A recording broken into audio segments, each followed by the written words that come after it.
Hi, in today's video I'm going to look at the Samyang 45mm VAF T1.9. Most of the outside shots are going to be filmed on a recent trip I made to the south of Japan, a place called Miyazaki. It's in Kyushu Island. So a lot of it, I'm using a freewell ND filter. It does have a slight pro mist on it as well, so that will affect the view ever so slightly. But I'll do some shots without it as well to give a comparison. Also, the ND filter I was using for a lot of these outside shots was 6 to 9 stops. This is an extremely bright day. But some of them are overcast as well because we did hit a typhoon when we were there. I really like the look of these lenses. I think they're really good. They're light, they're simple to use, and they've got a good look about them. So previously I've done the 24mm. I'm also going to do the 35, but in this one we're doing the 45mm. All the lenses are the same size, they're roughly the same weight. I'd say they are the same weight. Pretty much feel it. They're light, they're pretty well made. They've got all the same buttons and features. You can see a lot more of that on my 24mm. A quick run through is you have a button here you can set to anything you want, save focus, that kind of thing. You've got a M1 and M2. M1 is your basic manual focus button, and the second one turns the focus ring into a aperture ring, so you can change the aperture, which is quite handy to have. It's also got some electronic bits at the front of the lens there, so you can put an adapter on it and it can control it electrically. The only adapter at the moment is a manual focus ring with hard stops, which is very handy. But also coming out in the future, it looks like an anamorphic adapter, which I'm extremely excited about, as I love anamorphic. So this is another reason to get this set.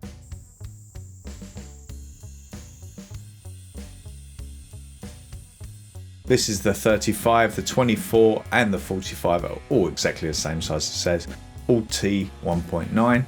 So that's how much light they get through. On your camera it shows as f1.8. Very nice lenses.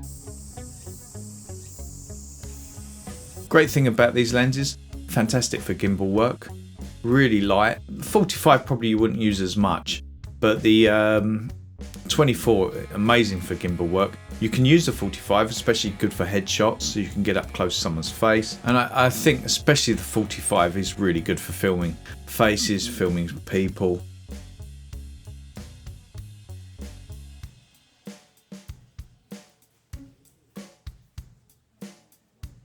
In Miyazaki we went to a temple, and at the temple there was a demonstration of a sword maker. He had a show on, so we went there. The sword maker gave us a demonstration of using the sword. I was using the 45mm as it was on my camera already. Audio had to be changed as there were so many bugs and other noises. You can hear the audio dipping out slightly. Sometimes I had to lower it slightly because of the noise of the crowd and my own voice as well, which I can't stand. It's not the best shot thing in the world, but as a demonstration of this camera, of someone moving backwards and forwards, he's got a sword, he's hitting things, and there's a piece of bamboo that's stationary the whole time. It kind of gives a good idea of how the autofocus will work on this, using the Sony A7IV on this lens. It's definitely better than I could do if it was manual focus, because he was moving forwards and backwards so quickly. Holding a camera, trying to manually focus it, it would have been shaking everywhere. So it's come actually out much better using the autofocus in this lens. And that's the big selling point for these, as they called VAF, video autofocus. I'm pretty sure that's what it stands for. I'd be surprised if it's not.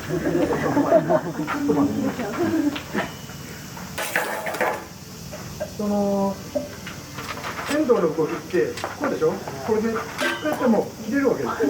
こう面を打つ、小手を打つってだからこう小手を打てるわけで、こんなちっちゃな竹と思うかもしれないけど、人間の手って意外に柔らかいので、こんだけ切られたらほとんど身動き取れません。No? When we attack the human body is very soft.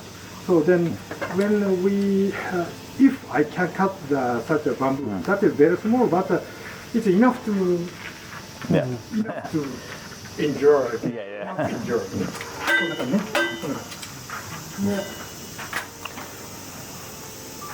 ちょっと大きい竹をで、こう落ちてもこうディスタンスだってベルリンと間合いを測ってって入ったと思ったらでもこれで彼は死んでるわけですね。これがいわゆるその居合とかね、大きくこんな風に切らないと、例えばよく刀引かなきゃ切れないとか聞いたことあると思うけど、あんなことは全然なくて、刀ってこういう若干のトリガーですよ。だからこうやって当てるだけで切れていくんですね。でしかもね、すごくフレクション、ベレスフレクションで、一つの木の鉄の板の上にこういう形を作って、でまたクーリングで、ここはね like a leather、very hard。だって here like a spring。こう分かる？すごい弾力がある。でこの弾力のある部分とものすごく硬いのを一つの鉄の上に混在してあるので、日本刀はものすごく使いやすくて軽いんですよ、大体ね。この強さにしちゃすごく軽い。It's very light。when we use the blade very fast, we can kill somebody. で、最初俺たちが練習するときにこうやってね、切り込む練習するの。今日これ切れてないように見えるかもしれないけど、こう5センチ切れてるでしょ。5センチ切れて生きてる人間なかなかいない。After 5 centimeter cutting, so nobody allowed.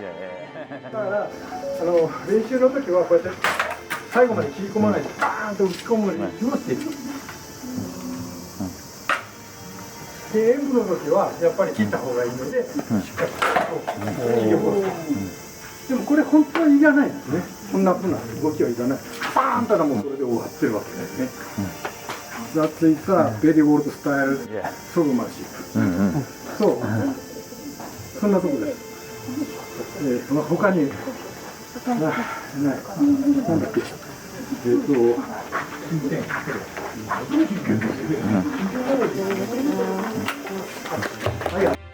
So the cons with this lens, first of all, there is some colour fringing, mostly green on this lens for some reason. I've had other lenses where you get a lot of purple fringing. This has got more green fringing, which I actually prefer because it doesn't look so bad as the purple. The purple was really obvious. The green kind of fades into things, and you see a lot of green fringing on much more expensive cinema lenses anyway, so it's not the end of the world, but it is there and it's something to be aware of. But the worst thing of all is the focus breathing. The focus breathing on this lens is quite big. I'll give a demonstration of it. I'll try and find something here. If you look at the mic that's sticking up there, and if I move forward a bit and then move back again, you can see where it goes in and out of shot like it's zooming. That's focus breathing, and I'll give a couple of examples now which I took in Japan, and that's probably the worst thing about this lens is the focus breathing. There's a couple other things. It hasn't got hard stops when you're manually focusing, but that's why Samyang brought out an adapter with hard stops on it, so they've kind of fixed that problem there.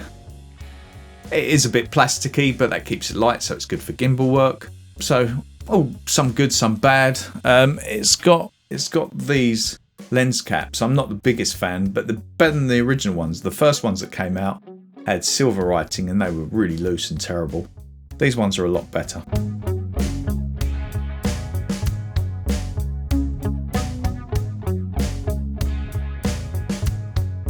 Now the good points about this lens is the colours. The colours are the same across the whole set. I like the colours, I think they look very nice.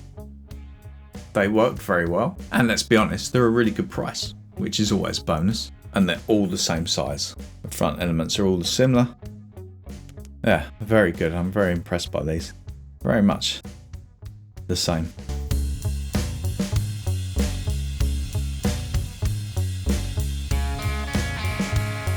If I put the 24mm on now, you get an idea of how much bigger the screen is. And as you can see, the 24mm makes me look really, really small. This is about the whole size of the room as well. The difference is unbelievable. Touching that there. So as you can see, there's quite a difference between the 24mm and now we're back to the 45. You can see there's a big difference in size.